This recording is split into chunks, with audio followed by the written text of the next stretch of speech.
Hoy estamos arrancando entonces una serie de charlas que se llama El reto del cambio. Y lo primero que se me viene a la mente a mí cuando pienso en este inicio de año es una palabra que me ha estado rondando en la cabeza desde el año pasado, pero que creo que este año tiene que cobrar un sentido mucho más profundo, un sentido mucho más más valioso para todos nosotros, y es justamente la palabra riesgo, Y yo sé que eso es una palabra que no gusta demasiado, es decir, pocos de nosotros nos gusta correr riesgos, y de hecho nos han enseñado muchísimo a evitar los riesgos. De hecho, hay gente que se dedica en las empresas, en los negocios, a calcular los riesgos y a evitar correr riesgos.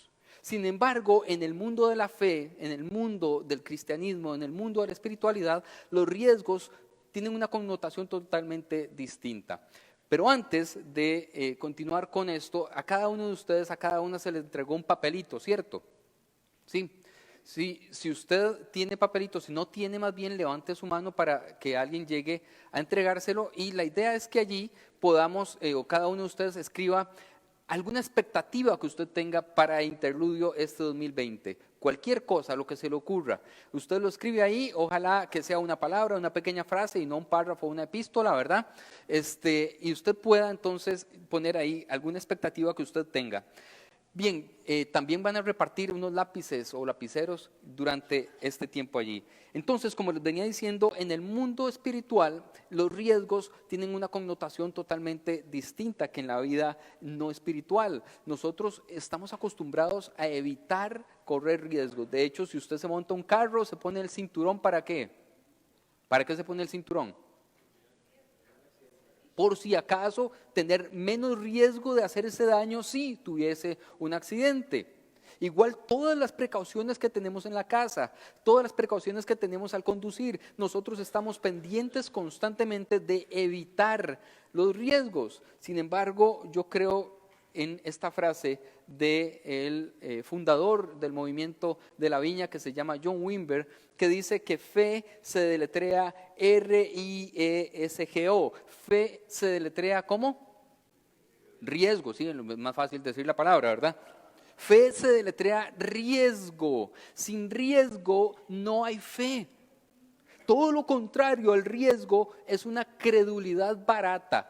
Cuando usted le dicen, si usted da 1,000,000 de colones a la iglesia, Dios va a sanar a su esposo, a su esposa, a su persona, a su familiar enfermo, usted ya no está corriendo riesgo, le están diciendo una transacción que podría ser algo seguro. Y entonces usted ya no tiene que creer ni correr el riesgo, usted nada más dice, bueno, si eso es así, yo lo hago. Pero en el mundo de la fe el riesgo es demasiado importante, demasiado básico. Sin riesgo no hay fe verdadera. Cuando Dios le dice a usted que haga algo, a usted tiene que entender que no le va a dar la solución inmediatamente, sino que usted da el paso en fe, el paso en fe. Saben, nuestra sociedad aplaude, y es una contradicción interesante, porque nuestra sociedad aplaude a aquellos que corren riesgos, ¿cierto o no? Pero al mismo tiempo nos enseña a evitar los riesgos en nuestra vida. Entonces admiramos a todas aquellas personas que se atreven a hacer cosas, que emprenden cosas, y sin embargo nos enseñan a evitar el riesgo de emprenderlas nosotros. Es una contradicción, es como una bipolaridad en este sentido. Y entonces nuestra sociedad aplaude a esas personas que nosotros vemos que han tomado riesgos importantes en su vida y han logrado cosas porque han tomado riesgos, porque han creído en un proyecto, porque han creído en sí mismos, porque le han creído a Dios. Y nosotros solemos admirar a esas personas que han logrado cosas, pero han llegado allá arriesgando. Decía John Wimber también una frase que me gusta mucho. Él dice, todos quieren estar, estoy hablando de un hombre que había llegado en 1994 a ser el líder de más o menos 4,000 iglesias, 4,000 iglesias alrededor del mundo. Pero tuvo que haber empezado por una, ¿o no? Él empezó con una sola iglesia, es más, ni siquiera con una iglesia, empezó con un grupo en la casa. Y cuando ya tenía 4,000 iglesias alrededor del mundo, él decía esta frase, muchos quieren estar donde yo estoy, pero pocos quieren pasar por donde yo pasé. Porque hay riesgos en el camino de aquellos que logran grandes cosas. Pero si no arriesga, no gana. No, si no arriesga, no gana. Fueron los tomadores de riesgos quienes dejaron sus hogares y sus tierras hace muchos años para venir a este país a emprender cosas nuevas. Fueron los tomadores de riesgos, aquellos que emigraron a Costa Rica para emprender nuevas cosas cuando sus países estaban en crisis. Muchos españoles, muchos colombianos, uruguayos, chilenos, de los cuales tenemos teatros, tenemos música, tenemos arte, tenemos escuelas, tenemos muchas cosas. Gente que tuvo que arriesgar su vida para venir acá y admiramos a esas personas, ¿cierto o no? Gente que tuvo que arriesgar y arriesgarlo todo. Fueron los tomadores de riesgos quienes marcharon contra William Walker hace muchos años para darnos la patria que usted y yo tenemos. Y los admiramos como héroes, ¿cierto o no? Aquellos que quemaron el mesón ahí en Santa Rosa. ¿Era en Santa Rosa donde estaba el mesón? Pero ellos tomaron el riesgo, yo no. Y los admiramos como héroes. Fueron los tomadores de riesgos quienes inventaron máquinas, comenzaron negocios en Costa Rica para darnos una patria como la que tenemos. Por ejemplo, los pioneros italianos que llegaron a San Vito. Ustedes saben que San Vito en Cotobruz eran italianos, por eso se llama San Vito, ¿verdad? Ese lugar. Y llegaron a un lugar que era una selva inhóspita ahí. Y yo me imagino el primero de esos que llegó a ese lugar que era como un cañón. Y ve ahí, yo no sé, ve ese poco de montaña sin nada y dice, aquí vamos a hacer un pueblo. Vamos a venir aquí a emprender. Fueron también un hombre tomador de riesgos que transformó a Costa Rica en el primer país centroamericano que puso un hombre en órbita, llamado Franklin Chan Díaz. Pero tomó riesgos. Y también recientemente, la semana pasada, la UCR recibió una condecoración por la obra de Clorito Picado, porque hubo un hombre que tomó riesgos para poner el nombre de Costa Rica en alto. Fueron también los tomadores de riesgos los que se atrevieron a abolir el ejército, el primero en el planeta, el primer país en todo el planeta que se atrevió a no tener milicia. Y claro, aquella gente decía, esto es un riesgo demasiado grande, nos van a invadir. Se pueden levantar contra nosotros, incluso dentro de nosotros otra guerra civil y no va a haber cómo defenderse. Tomaron riesgos y nos puso en lo más alto, en la cúspide de los países del mundo que se atrevieron. Aún hoy, la gente no entiende cómo tomamos ese riesgo y cómo hemos vivido sin ejército, pero tomamos el riesgo. Gente que toma riesgo cambia el mundo. Gente que se atreve a dar pasos riesgosos porque cree en algo. Históricamente Costa Rica ha sido un país que toma riesgos. Hemos tomado riesgos. Por ejemplo, la idea de utilizar menos energía fósil es un riesgo. Pero estamos dando pasos, gente que se arriesga. Sin embargo, desde hace unos 30 años para acá, algo ha pasado. Porque nos hemos convertido en una nación de personas reacias al riesgo. Cada vez hay menos gente que quiere arriesgar. Esto es especialmente cierto en la manera en que criamos a nuestros hijos desde hace 30 años para acá, porque no les enseñamos a tomar riesgos. Todo lo contrario. Hemos aprendido que entre menos arriesguen nuestros hijos, más cuidados van a estar con el daño que eso está causando a nuestras generaciones. Probablemente usted haya escuchado hablar de los papás helicóptero o mamás helicóptera. No, mentira, helicóptero. ¿Han escuchado hablar de eso o no? No. Voy a empezar de nuevo. No. Los papás helicóptero o mamás helicóptero son aquellos que están siempre sobrevolando a sus hijos, no los dejan ni un segundo, no pueden estar solos para que no tengan riesgos. Incluso dentro de la casa están ahí, encima de los chiquitos y le están ¿verdad? Moviendo, que no se tropiece, que esto, que lo otro, que no aprendan a luchar por su vida porque son papás, mamás. Les llamábamos antes sobreprotectores, pero ahora hay un término que es incluso utilizado por los psicólogos, que es papás helicóptero. Están ahí sobrevolando siempre sus hijos, incluso cuando no hay riesgos patentes o evidentes cercanos. Cuando todo está controlado, en un ambiente absolutamente controlado, están ahí viendo que nadie lo toque, que nadie lo vuelva a ver, que nadie le respire a la par, que nadie tosa, que lo que sea, porque todo es peligroso. Hay un papá que dijo que tenía una rutina de mínimo 20 minutos de preparación antes de dejar a su hijo andar en bicicleta. Primero, le pone cofal de una vez antes de, por si acaso. Preventiva, eso se llama cofal profiláctico, ¿verdad? Por si acaso.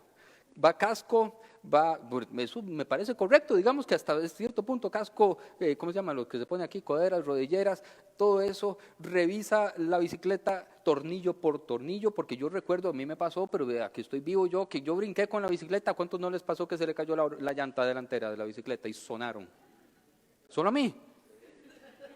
Yo brinqué una de esas rampas que antes habían por todas partes de tierra, un lote baldío había una pista, y brinqué y en el aire vi donde caía la llanta y yo seguía recto y yo, como en cámara lenta, ¿verdad? Que uno dice, me voy a matar. Este hombre dura 20 minutos poniéndole también, él dice acá, protector solar, sombreros, antes de que vayan a hacer cualquier otra cosa que no sea ni siquiera andar en bicicleta, cerrar la puerta del patio, corroborar que todo esté en orden y verificar que no hayan personas extrañas alrededor. Hasta cierto punto uno podría decir, es comprensible, a cómo está la sociedad, yo también me apunto a cuidar a mis hijos de cierta manera un poco más tipo helicóptero, pero pensemos un poco más. Cuando nosotros decimos, yo no soy ese tipo de papá o de mamá, y yo sé que no todos acá tienen hijos, pero entendamos que una parte de esta charla va dirigido a cómo nos han criado nosotros y cómo vienen las siguientes generaciones. Usted es un papá helicóptero o una mamá helicóptero cuando se queda despierto hasta las 11 de la noche reescribiéndole las tareas a sus hijos, por si acaso. Usted es un papá helicóptero o una mamá helicóptero cuando tiene problemas de espalda por estar agachado todo el día persiguiendo a su chiquito o su chiquita para que no se tropiece con nada. Cuando su hijo es disciplinado en la escuela o recibe una tarea tarde, usted negocia con los profesores para hacer una excepción con su hijo o su hija. Porque jamás. No puede ser con mi hijo. Ahora, un profesor dijo, miren, incluso yo iría un poco más lejos y ya no hablaría de papás helicópteros, sino que hablaría de papás cortacésped. Ya no son aquellos que sobrevuelan a sus hijos, sino los que van delante chapeándole el camino, allanando el camino, que no haya nada, que siempre caminen en plano, para que no tengan el riesgo de tropezarse con nada. Una maestra publicó algo en Facebook hace unos días y tenía como 11,000 likes o algo así, esa cosa. Y ella cuenta una historia que le sorprendió de un niño al cual el papá llamó al director de la escuela diciendo que si podía ir a dejar algo que el chiquito había dejado olvidado en la casa. Y la profesora dijo, sí, probablemente puede ser algo demasiado importante, cuadernos útiles, del almuerzo, no sé, lo que sea. Y cuando llegó el papá traía la botella de agua, con una agua especial. Y la profesora le preguntó, miren, nos hubiera dicho, nosotros aquí tenemos esos bidones de agua, es agua buena, esa no es del tubo. Dice, no quiero correr el riesgo de que mi hijo tome otra agua que no sea la que yo haya verificado previamente. Y esa historia tuvo 11,000 likes, entonces la gente empezó a poner ejemplos abajo de otros papás que le allanan el camino a sus hijos. Y no le están allanando el camino verdaderamente, le están arruinando el camino.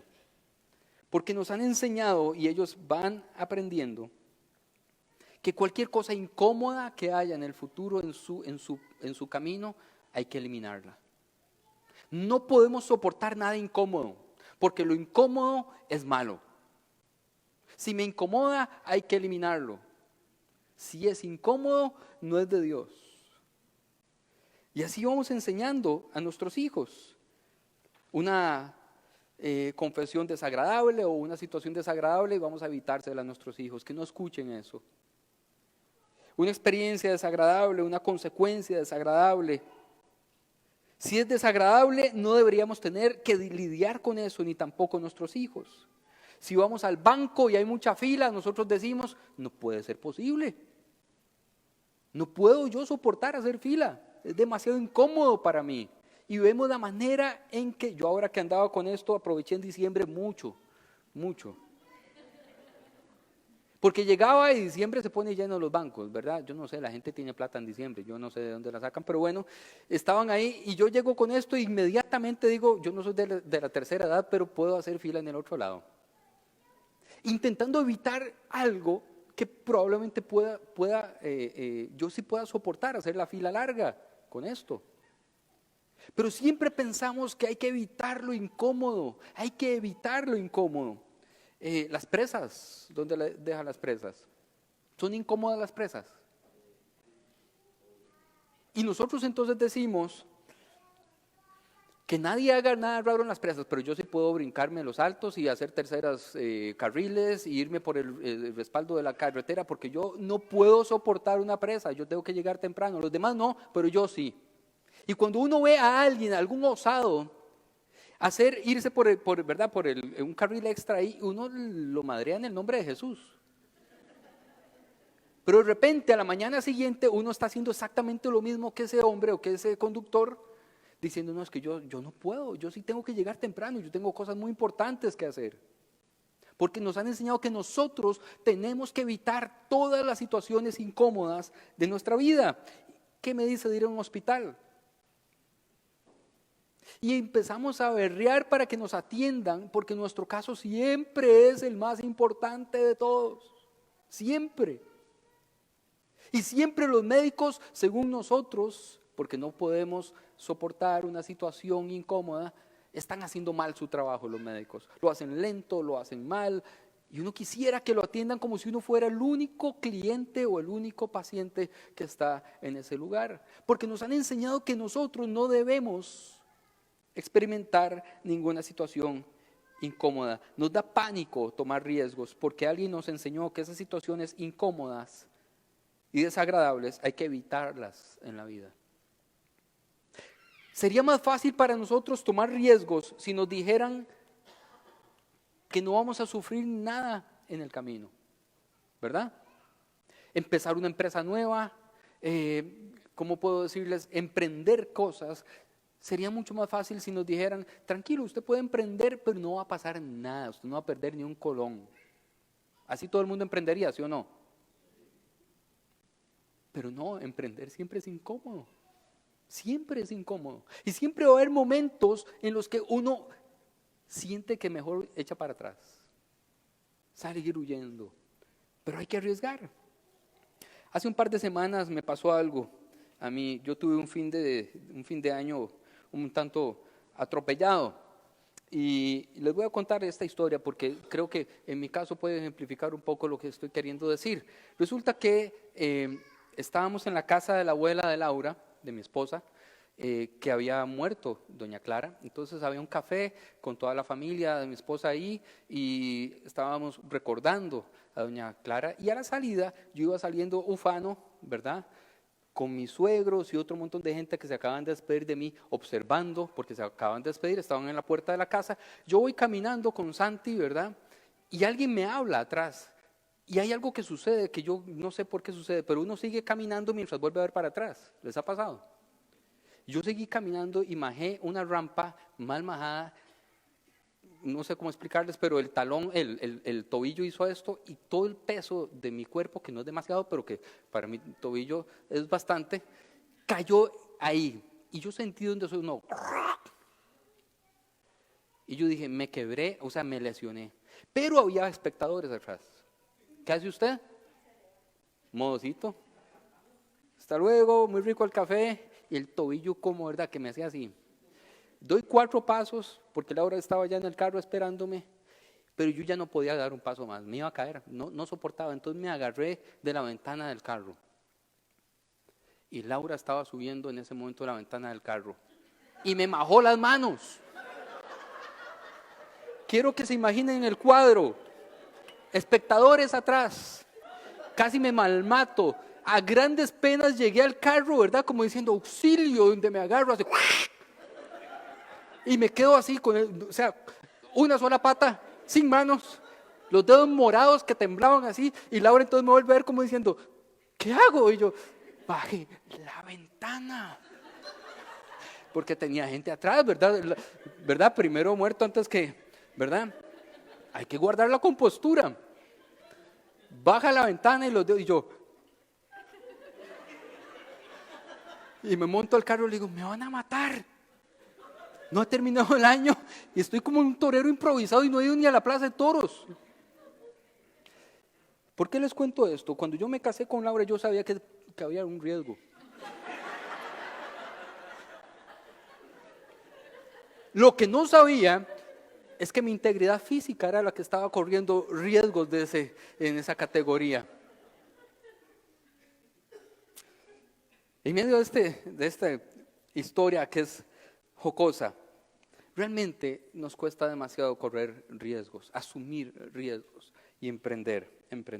Los investigadores han descubierto que para que nuestro sistema inmunológico funcione, usted y yo necesitamos correr riesgos. Si usted está siempre en un ambiente aséptico, donde no hay nada contaminado, usted se enferma más rápido. Usted necesita correr riesgos para que el sistema inmunológico se fortalezca. Pero vean qué interesante, nosotros hemos aprendido que toallitas para arriba, toallitas para abajo, gel de eso, ¿cómo se llama? Para alcohol en gel y todo, para no correr ningún riesgo. Y no estoy criticando eso, yo lo hago. Pero estamos intentando no correr riesgos. Así que yo estoy intentando llegar a un punto acá y es este. Algunos riesgos son buenos para nosotros y para nuestros hijos. Y este año yo quiero que usted entienda que para ganar usted tiene que arriesgar. Usted tiene que emprender, usted tiene que cambiar cosas y arriesgarse en ese cambio. Y de eso es de lo que quiero hablar esta mañana. Así que vamos a orar y vamos a leer el texto bíblico para poder reflexionar en esto. Señor, gracias porque nos vas a enseñar esta mañana. Y gracias porque vamos a aprender a arriesgar y a dar pasos en fe, Señor. Y durante toda esta serie de charlas vamos a aprender cómo poder emprender en nuestra vida. Emprender cambios personales, cambios familiares, cambios financieros, cambios, arriesgarnos. En el nombre de Jesús, amén. Durante este mes que viene vamos a estar hablando de 4 figuras bíblicas. La primera, y todas del Antiguo Testamento, la primera va a ser Abraham, que es hoy, luego Moisés, luego Josué y por último Rahab.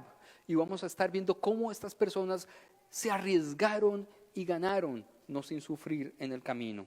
Leamos el texto bíblico de hoy, que es Hebreos 11, 8 al 9 de la Nueva Versión Internacional. Dice lo siguiente: por la fe, y vean que yo subrayo siempre lo que me parece que hay que resaltar para recordar, por la fe Abraham, cuando fue llamado para ir a un lugar que más tarde recibiría como herencia, obedeció y salió sin saber a dónde iba. Sin saber a dónde iba.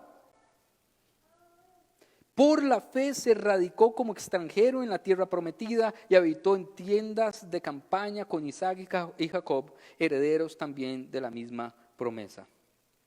Vean, mucha gente quiere ser líder y yo veo que hay una efervescencia en los últimos años de liderazgos espontáneos. ¿Por qué digo liderazgos espontáneos?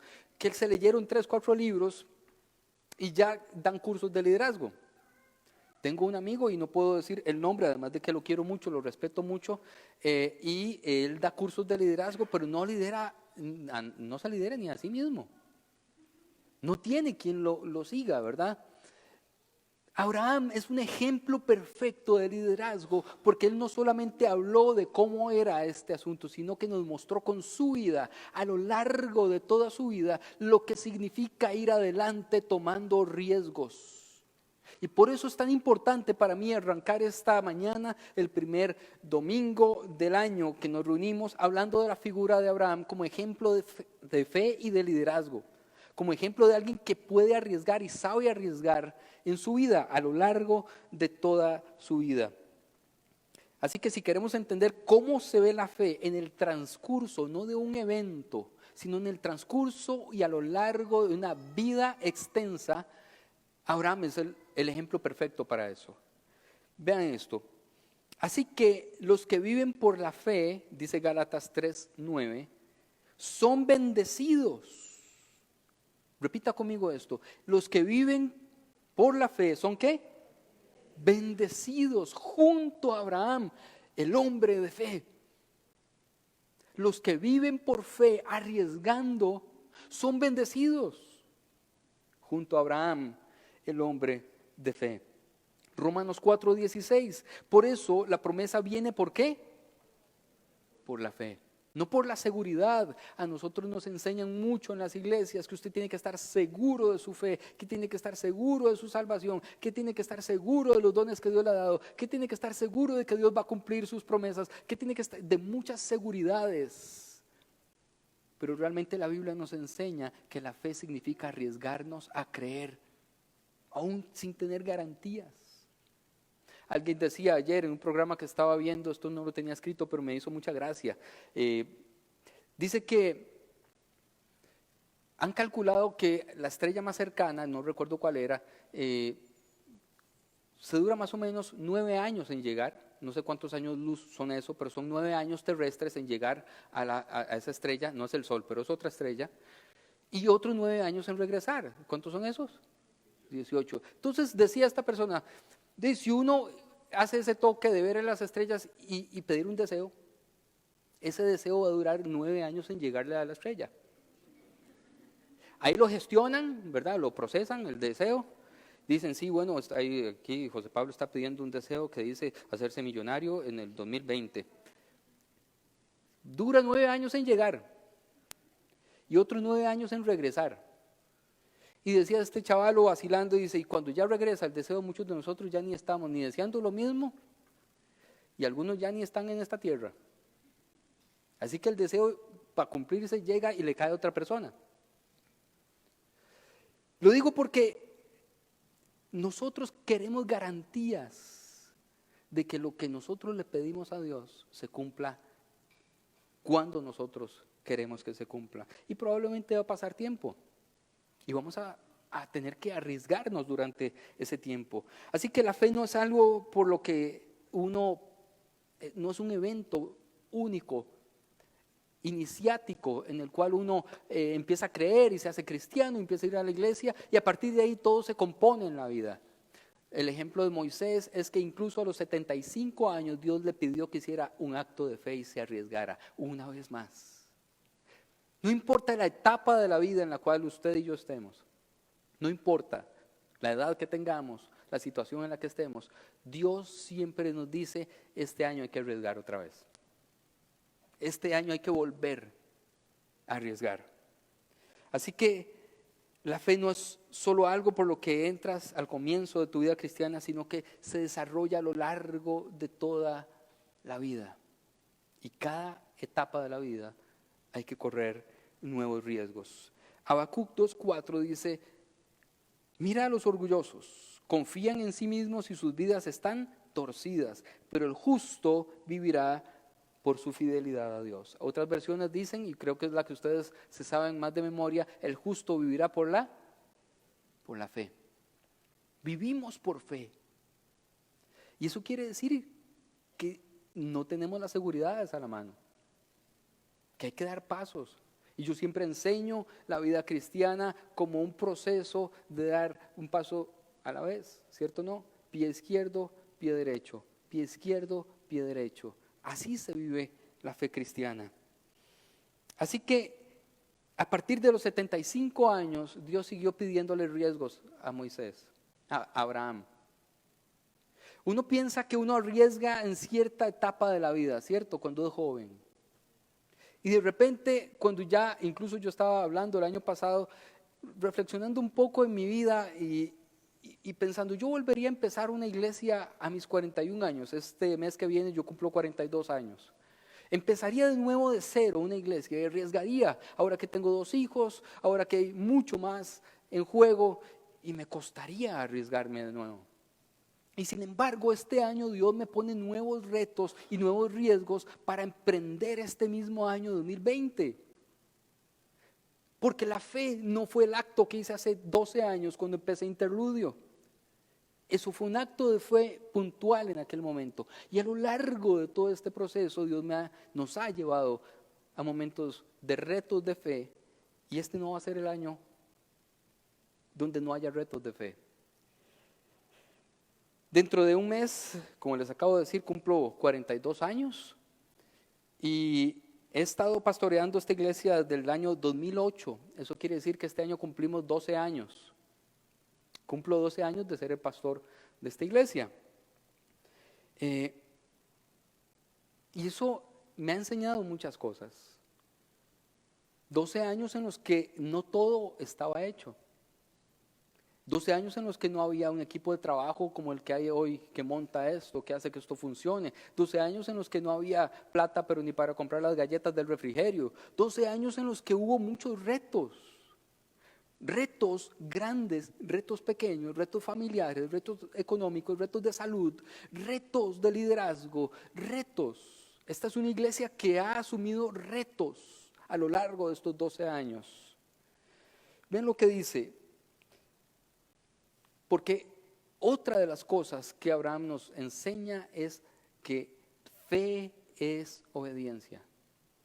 Fe es obediencia. Esto es lo que leemos en el versículo 8, volvemos a Hebreos 11:8, dice, por la fe Abraham, cuando fue llamado para ir a un lugar que más tarde recibiría como heredad o herencia, obedeció y salió sin saber a dónde iba. Obedeció. Abraham supo distinguir entre sus deseos de comodidad, de confort, de no arriesgar nada, y la voz de Dios que le decía, mae, arriesgue, salga de ahí. Dios, ¿pero dónde? Yo le voy a decir. ¿Pero cuándo? Empiece a caminar. Empiece a caminar.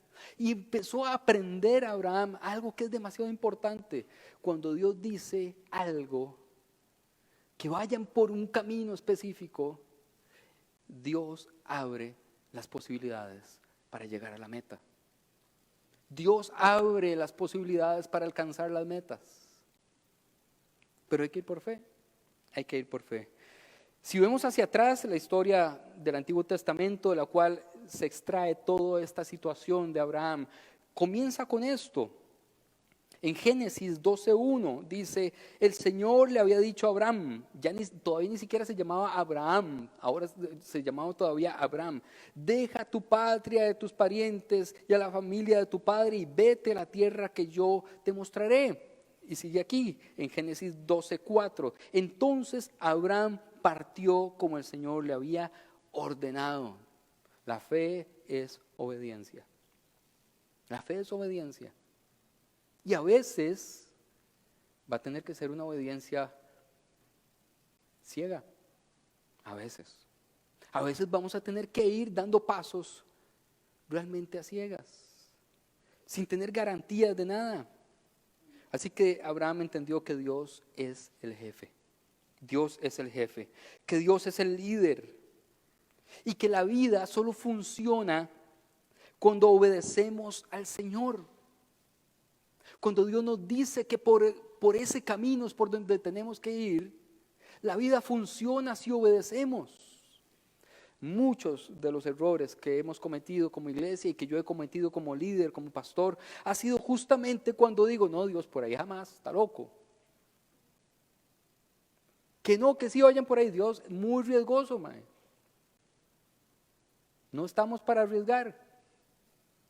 Pero he aprendido que cuando Dios nos dice, el camino es por ahí, Él va delante de nosotros, abriendo camino, allanando el camino. Ahí sí es cierto que es un Dios cortacésped. Y Él va abriendo el camino. No que no haya dificultades, pero por el otro camino donde Dios no nos había mostrado caminar, ahí sí hay fracaso, ahí sí hay dolor, ahí sí hay dificultades profundas en la vida. Una noche, hace 12, casi 13 años, Laura y yo teníamos la disyuntiva. Yo sé que algunos me han escuchado esta historia, pero empezar el año contando y recontando esto me parece valioso. Teníamos la disyuntiva de qué hacer con nuestra vida. Yo era pastor en otra iglesia que se llama La Viña del Este, y ahí servíamos los dos y no podíamos dormir porque íbamos a tomar en nuestras manos el liderazgo de esa iglesia. Había una transición que se estaba haciendo durante varios años para que yo fuera el pastor principal de la Viña del Este. Y aquella noche no podíamos dormir porque sentíamos que no era lo que Dios estaba ordenándonos.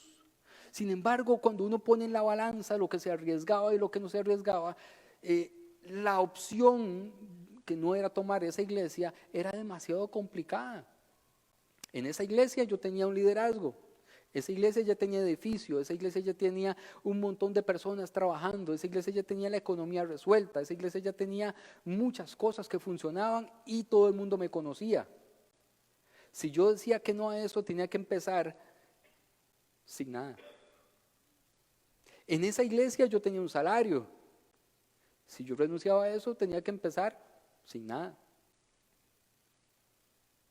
Pero cuando entendemos que cuando Dios muestra el camino y obedecemos, Él se encarga de todo. Entonces empezamos a ver las maravillas de lo que Él hace. 12 años después aquí estamos y Él ha sido fiel. Arriesgar. Recuerdo cuando amaneció aquella mañana y nosotros ya estábamos decididos a que no íbamos a tomar aquella oportunidad, sino que íbamos a empezar de cero en nuestra casa, 6 personas, 7 personas en nuestra casa, empezando a pensar cómo vivir la vida sin salario y cómo soñar con una iglesia. Desde entonces entendimos que Dios es el que manda.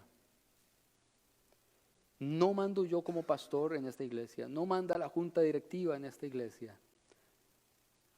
El liderazgo de esta iglesia lo dirige Dios. Y cuando Dios nos dice que hay que ir por alguna parte, Él abrirá el camino para que eso se haga realidad. Y hay que arriesgar. Hace 2 años que Dios nos ha estado mostrando que el siguiente paso de interludio es salir de este lugar, aunque sea demasiado cómodo, demasiado bonito, demasiado fácil de llegar, para tomar la responsabilidad de tener nuestro propio edificio, nuestro propio terreno. Y sí, por supuesto que la tentación es decir, Dios, pero si aquí estamos pura vida, ¿o no? ¿Para qué? Es demasiado arriesgado, es demasiado complicado.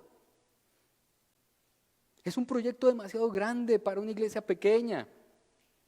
Pero yo he aprendido que cuando Dios dice que hay que ir por un camino, Él abre las puertas para que eso funcione, para que eso se haga realidad. Y solo el que le cree y arriesga ve la manifestación del poder de Dios actuando en su vida. Los niños que no se sueltan nunca de la orilla de la piscina no experimentan la maravilla de flotar en el agua. Y nosotros tenemos que emprender en la vida personal, en su vida personal, pero también en la vida comunitaria de iglesia, porque Dios nos está llevando hacia eso. Y yo confieso que muchas veces siento que es mucho más cómodo seguir aquí hasta morir. Bueno, si el diciembre pasado casi me matan, ¿verdad? Casi que se me cumple. Seguir acá. Y si se llena este local, hagamos 2 reuniones o 3 reuniones. Es demasiado cómodo hacer eso. Pero Dios nos está diciendo que el camino es por otro lado. Así que a mis 42 años Dios me está poniendo otra vez el reto de arriesgar de nuevo. Y esta iglesia ha sabido arriesgar muchas veces. Primero, desde su fundación,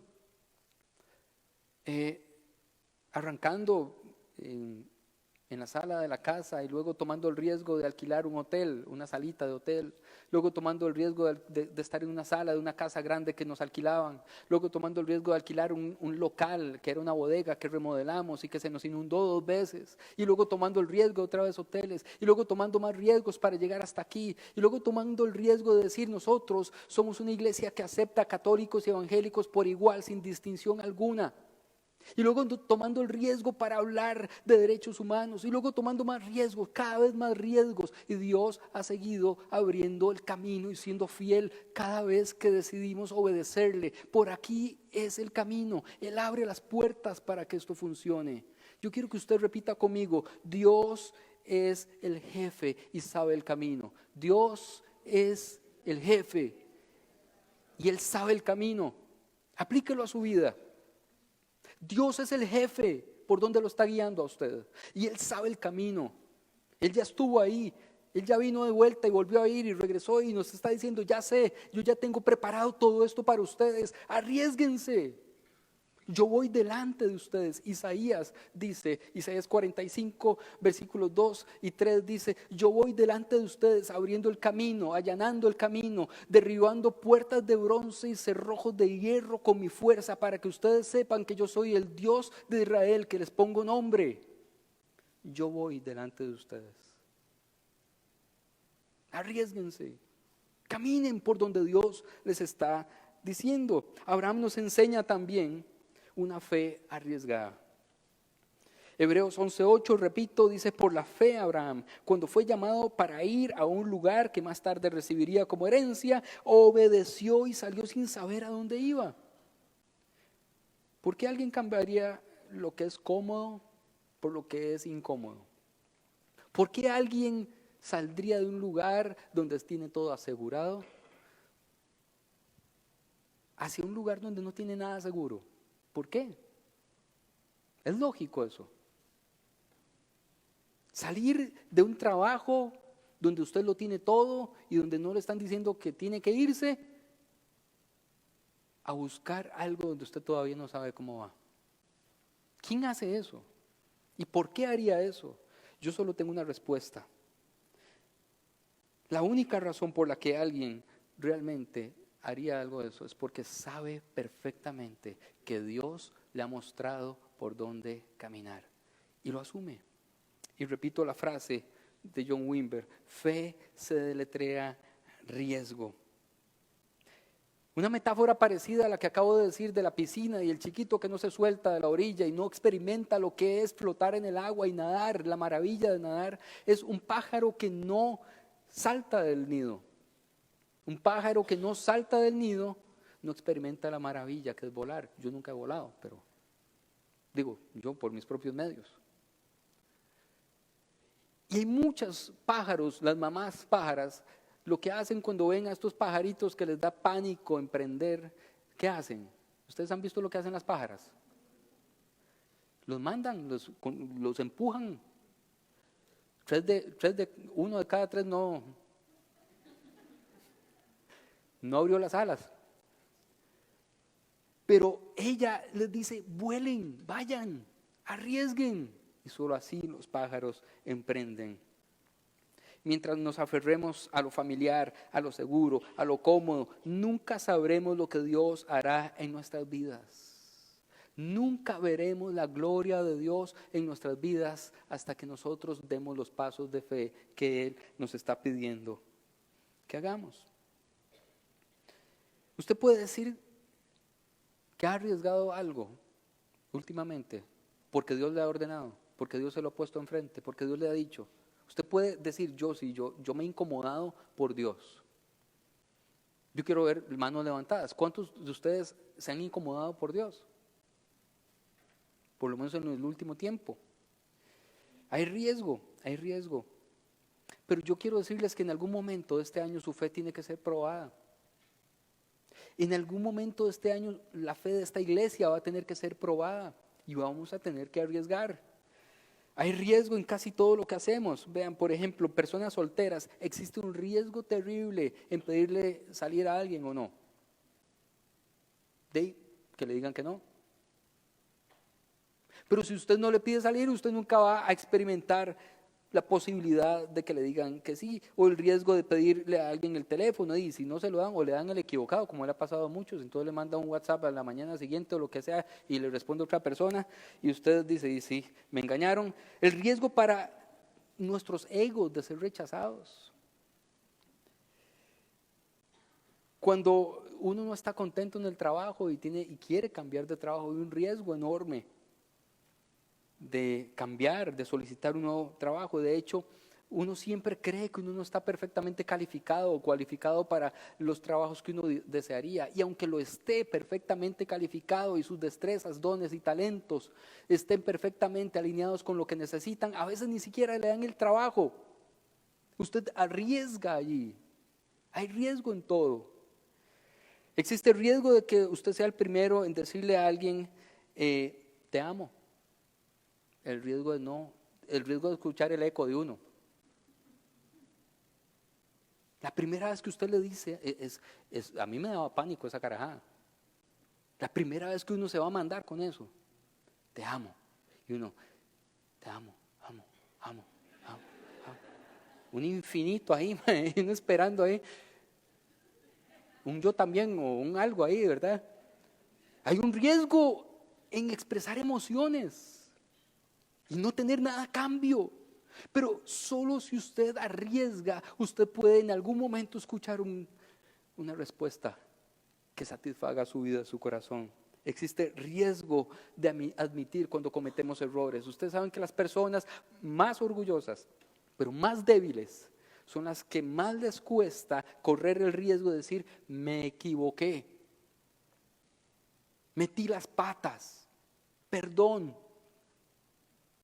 Y nadie quiere pasar por la incomodidad de pedir perdón, porque probablemente desde pequeños nos han evitado las incomodidades de enfrentarnos a las consecuencias de nuestros actos. Abraham fue llamado a abandonar la casa de su padre, a abandonar todo lo que tenía como familiar y como seguro. Y el riesgo puede cambiar al salir en el camino. Cada paso que damos puede haber un nuevo riesgo, algo totalmente distinto. Pero Dios, cuando nos pide y nos ordena caminar por alguna parte, yo quiero que usted se clave esto, se grabe esto en su mente. Él es fiel. Él no abandona. Cuando Él le pide a usted que haga algo, Él ya tiene resuelto eso. A grandes riesgos, grandes respuestas de Dios. A grandes retos, grandes soluciones de Dios. Y solo un mediocre quiere pequeños retos para ver a Dios respondiendo cosas de este tamaño. Yo quiero ver a Dios respondiendo cosas grandes. El primer riesgo y reto de este año para nosotros es fortalecer la iglesia, hacerla crecer, multiplicarnos. Este año en que vamos a cumplir 12 años de vida como iglesia, mi reto es duplicar esta iglesia, duplicar el número de asistentes por domingo. Nosotros tenemos un promedio de 130 a 150 personas asistiendo. Yo quiero duplicar eso este año. Cuando lleguemos a diciembre del año de este año, al final de este año, tener esa meta cumplida. Pero también este es el año en que yo quiero, y escúcheme bien, poner la primera piedra del lugar que vamos a construir. Este es el año. Y cada vez que digo esto, corro riesgos. Pero lo vamos a lograr. Lo vamos a lograr. Él será fiel. Y en esta primera charla yo nada más quería poner las bases de lo que vamos a estar explorando para la vida personal de cada uno de nosotros y para la vida comunitaria de la iglesia en las próximas 3 semanas, los próximos 3 domingos. Yo quiero que usted recuerde que Dios es fiel, que Dios cumple sus promesas y que Dios abre los caminos. Si usted en este momento, hoy, esta mañana, está pasando por una situación en la cual usted no sabe qué viene después, porque perdió su trabajo, porque inicia el año de una manera inesperada, porque tiene retos que no sabe cómo resolver, yo quiero decirle una cosa: si usted va por donde Dios le está mostrando, Él tiene resuelto eso. Él tiene resuelto eso. se los aseguro. Yo recuerdo cuando nos quedamos sin el auditorio, bueno, la bodega que habíamos alquilado, le habíamos puesto alfombra y todo, y nos quedamos sin eso. Y habíamos invertido toda la plata que teníamos y yo ya no tenía cara para pedirle plata a nadie de la iglesia para alquilar nada más, y ni siquiera para alquilar un domingo el salón de un hotel. Así que se me ocurrió dar un paso de fe y soñé con este auditorio. Y vine y le hablé al dueño de esta universidad y le dije, y yo sé que ustedes me han escuchado, pero es la manera en que yo recuerdo cómo doy pasos de fe y cómo Dios ha respondido a mi vida. Yo le dije, mire, usted siempre ha querido tener un grupo cristiano en esta universidad, ¿verdad? Me dice, sí. Le digo, yo ya le traigo el grupo hecho. Usted me necesita a mí. Yo le vengo a solucionar eso. Lo que no sabía era la clase de gente que traía. No, mentira. Pero yo vine a esta universidad diciendo, usted me necesita, es interludio, va a ser de bendición para la universidad. Y me creyó. Yo salí ahí, todavía tenía un poco más de pelo, y yo salí diciendo, Dios mío, o sea, funciona. Dar pasos de fe funciona. Él abre el camino. Él abre el camino. Cuando fui a hablar con el dueño del terreno que estamos comprando, yo le dije, no hay plata, pero yo quiero el terreno.